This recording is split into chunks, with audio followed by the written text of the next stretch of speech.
മകയിരം നക്ഷത്രത്തിൽ ജനിച്ച വ്യക്തികളുടെ സ്വഭാവം ഇപ്രകാരം ജാതകാദേശത്തിൽ പറയുന്നു.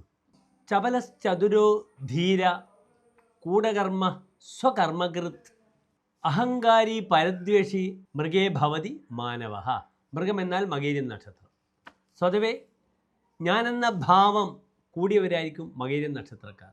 ചാബല്യം പ്രകടിപ്പിക്കും, പക്ഷേ ധീരത ഇവരുടെ മുഖമുദ്രയായിരിക്കും. അത് സ്ത്രീയായാലും പുരുഷനായാലും ഏത് പ്രതിസന്ധിയെയും നേരിടുവാനുള്ള ചങ്കൂറ്റം പ്രകടിപ്പിക്കുന്നവരായിരിക്കും മകയിരം നക്ഷത്രക്കാർ. എപ്പോഴും അനാവശ്യമായ വാക്ക് തർക്കങ്ങളിൽ ഇടപെട്ട് അന്യനെ വെറുപ്പിക്കുന്ന സ്വഭാവം മകയിരം നക്ഷത്രക്കാരിൽ ധാരാളമായി കണ്ടുവരാറുണ്ട്. മേൽപ്പറഞ്ഞ ചെറിയ ചെറിയ പോരായ്മകൾ പരിഹരിക്കുകയാണെങ്കിൽ മകയിരം നക്ഷത്രക്കാർ ധീരരായി ഓരോ കാര്യങ്ങളിലും മുന്നിട്ടിറങ്ങി വിജയപഥത്തിലെത്തിച്ചേരും. സംശയമില്ല. നമസ്തേ.